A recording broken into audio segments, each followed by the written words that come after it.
বর্ষা রূপকথার রাজকন্যা রূপমতী তুমি অনন্যা রূপকথার রাজকন্যা। আপনি আমাকে ছেড়ে কোথাও যেতে পারবেন না, আমি আপনাকে কোথাও যেতে দেব না।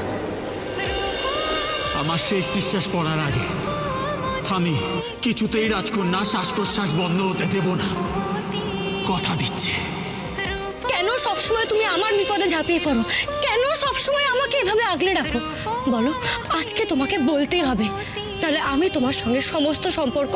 কারণ আমি আপনাকে ভালোবাসি রাজকন্যা, ভালোবাসি ভালোবাসি ভালোবাসি, পাগলের মতন ভালোবাসি।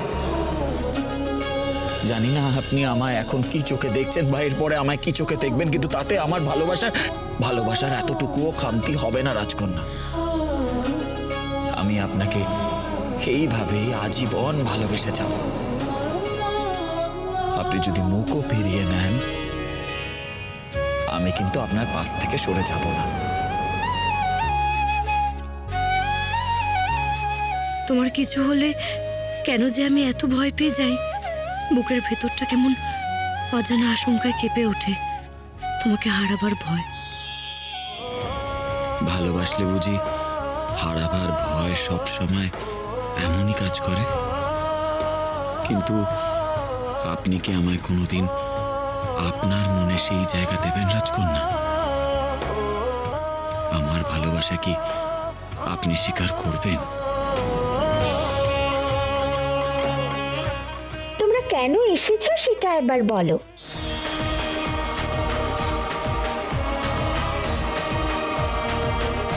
আসলে আসলে আমাদের ফুরফুরে রাজ্যের মূল আধার বায়ু চাই।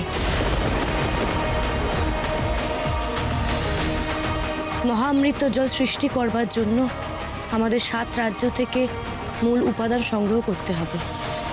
তাই জন্য তার মানে তোমরা স্বর্ণধূম্র চাও, কিন্তু সেটার কথা আমরা কেউ জানি না, কোথায় আছে, কার কাছে আছে। তাহলে তাহলে কে জানে? কে বলতে পারবে আমাদের? জানেন একমাত্র আমাদের ভালো রাজা গড়গড় আর রানী সুরসুরি। ওরা কোথায় কোথায় বলো, আমি দেখা করব। আমাকে দেখলে কত খুশি হবে বাবা। কই তবে দেখি মানচিত্রটা। সে কি আমার কাছে আছে নাকি? সেটা আছে কেবল জ্ঞানী পরীর কাছে। সেই মানচিত্রে খুঁটিয়ে খুঁজতে হবে ওনারা কোথায় কোথায় থাকতে পারেন না, সেই জায়গাগুলো বাদ দিয়ে দেখতে হবে। ঠিক আছে, তাহলে তুমি আমাদের তাড়াতাড়ি জ্ঞানীপুরীর কাছে নিয়ে চলো। ওহ, তোমাদের সবেতে এত তাড়া, অমন যাবো বললেই জ্ঞানীপরীর কাছে যাওয়া যায় নাকি? কেন যাওয়া যাবে না বলো তো? এই তুমি না বড্ড ঘুরিয়ে পেঁচিয়ে কথা বলো। যা সত্যি তাই বলেছি। সাহায্য চাইছো, আবার কথাও শোনাচ্ছ। সব রাজ্যের তো নিজস্ব কিছু নিয়ম আছে নাকি? আমার কথা ভালো না লাগলে চলে যাও।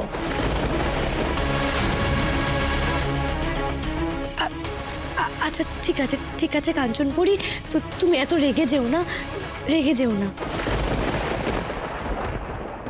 তুমি তুমি বলো না কোথায় আছে জ্ঞানীপরী, আমরা তার কাছে কিভাবে পৌঁছাবো। এত রেগে যেও না, তুমি বলে দাও না। তিনি থাকেন এখানে সবচেয়ে উঁচু গাছ জ্ঞান বৃক্ষ গাছে বাঁধা পরীদের বই ঘরে।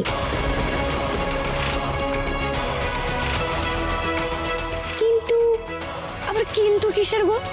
আরে বাবা, সেই বই ঘরে তো চাইলেই যেতে পারবে না, সেখানে যেতে হয় কালো পরীদের আস্তানা পেরিয়ে। কালো পরী মানে মানে পাজি পরীগুলো, ওদের নজর এড়িয়ে যাওয়া যায় না? ও বাবা, ওদের নজর আর চিল শকুনের নজর হলো এক। তাছাড়াও ওদের আস্তানা মানে ক্যাকটাসের বাগান, সেখানে কাটার খোঁচা লেগে কত কত পরীদের যে ডানা ফুটো হয়ে গেছে তার ইয়ত্তা নেই। আমি সেখানে মোটেও যাব না।